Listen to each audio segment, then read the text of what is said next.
メイクアップアーティストのはるかです。今回は私がメイクレッスンをさせていただいたお客様の中でお悩みが多かったアイメイクについてご紹介します。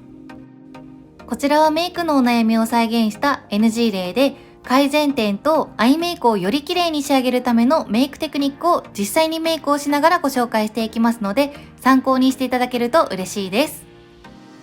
今回6つご紹介する中から1つ目、アイシャドウのグラデーションがこのように断片的にならない綺麗なグラデーションを作る方法。2つ目、リキッドアイライナーで目尻側のアイラインの終わりを綺麗に仕上げる方法。3つ目、下まぶたメイクのグラデーションの作り方。4つ目、アンダーラインをナチュラルに仕上げる方法。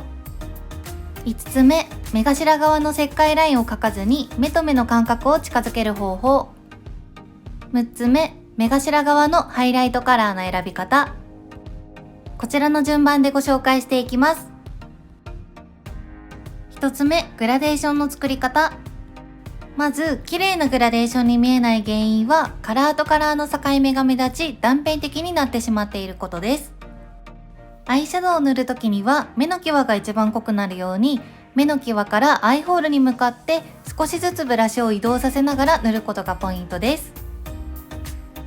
この時に何度もアイシャドウを足さずに、最初にブラシに含ませたアイシャドウでアイホール全体に塗り、さらに濃く仕上げたい場合はもう一度目の際からアイホールに向かって塗る工程を繰り返します。カラーの境目をぼかすのが難しいという方は、アイシャドウがついていないブラシでカラーの境目をスライドさせたり、螺旋を描くようにくるくる動かしてぼかすと簡単に仕上げることができます。次にアイホールに塗ったカラーよりも少し濃いカラーを同じく目の際からアイホールに向かって塗ります。アイホールに塗ったカラーの幅よりもはみ出さないように半分くらいまでの幅に塗ってなじませていきます。この時にカラーとカラーの境目が断片的にならないようにブラシにアイシャドウを足さずにそのまま境目をなじませていきます。さらに簡単に仕上げる方法の一つとしては、パールやラメのカラーを仕上げにベールをかけるようにふわっと重ねることで綺麗なグラデーションを作ることもできます。輝きや立体感をプラスするだけではなく、時短でグラデーションを作ることができるアイシャドウです。グラデーションを作るのが苦手な方やメイク初心者の方は、マットカラーよりもパールが含まれたアイシャドウの方が簡単にグラデーションを作ることができると思います。このようにカラーの境目をぼかすことで綺麗なグラデーションに仕上がります。2つ目、リキッドアイライナーで目尻のアイラインを綺麗に仕上げる方法です。気をつけたいポイントは、アイラインの終わりを一本線で細く曖昧に仕上げないようにすることです。リキッドアイライナーのみで仕上げるのが難しい方は、このようにペンシルアイライナーで下書きをしてから上書きをするようにリキッドアイライナーで仕上げることがおすすめです。アイラインの終わりは自分の目のフレームの目尻から仕上げるのではなく、黒目の外側からアイラインの終わりに向かって徐々に細くなっていくように太さを調節して仕上げることがポイントです。アイラインを描き慣れていらっしゃる方は、ご自身の描きやすい方法で仕上げていただいて構いませんが、太さの調節が難しいという方は、このように上のライン、下のラインをつなげてから中を塗りつぶしていくように仕上げると、先が徐々に細くなるようなアイラインの形を作りやすいです。さらに綺麗なアイメイクに見せるために、アイシャドウを塗った幅よりもアイラインが長くなった場合は、仕上げにアイラインの長さに合わせてアイシャドウの幅を足してあげると、より綺麗なバランスに仕上げることができます。一本線で細いアイラインよりも、このようにアイラインの終わりに向かって徐々に細くなるように仕上げることで、ワンランク上のアイメイクに仕上がります。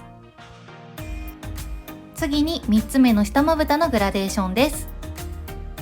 気をつけたいポイントは、目尻側のみに締めカラーを濃く塗ってしまうことです。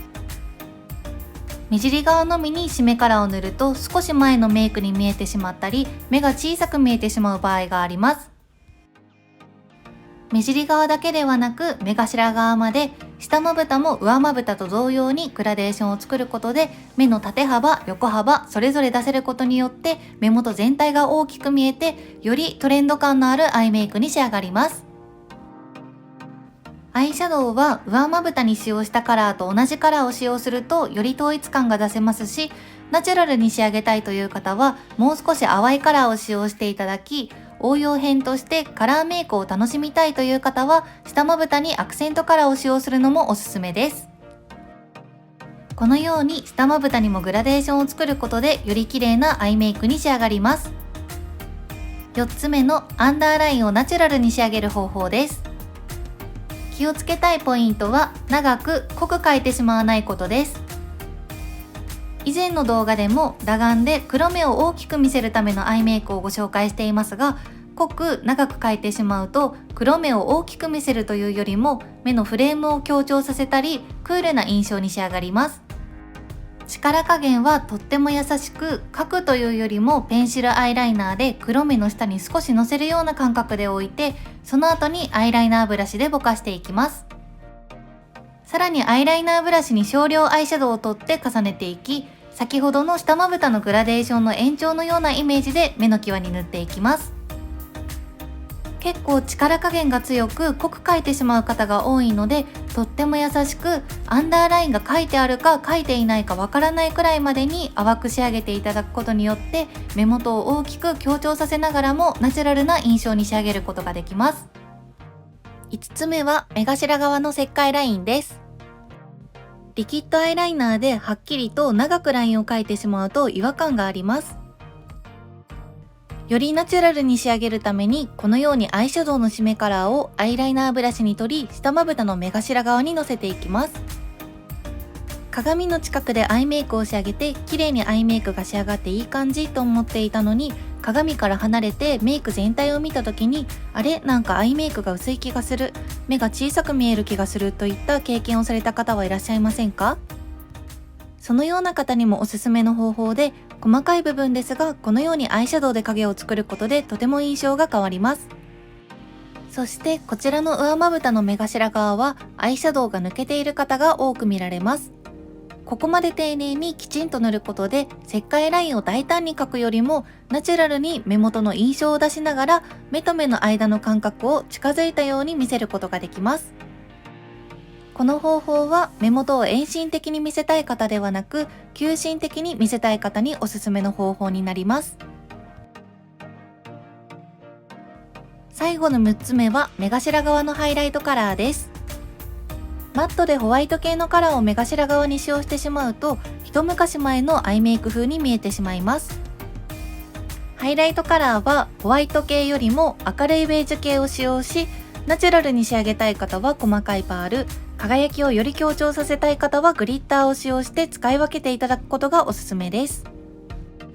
目頭部分にのみつけるというよりも下まぶたに作ったグラデーションになじませるように目頭側から黒目部分のあたりに向かってのせるとよりなじみます。そして範囲が広がりすぎないように細めのブラシで塗ることがおすすめです。今回はアイメイクでお悩みが多かったものをピックアップしてご紹介しました。一つのメイクアドバイスとして参考にしていただけると嬉しいです。また他にもメイクのお悩みがあれば今後の動画でもご紹介したいと思いますので、コメントに残していただき、他にも実践してうまくできましたという場合などのコメントもいつもとても嬉しく読ませていただいておりますので、ご報告もお待ちしております。こちらのチャンネルではおすすめのコスメや日常メイクに取り入れやすいメイクテクニックをご紹介しています。動画がお役に立てた場合は高評価とチャンネル登録もよろしくお願いいたします。最後までご視聴いただきありがとうございました。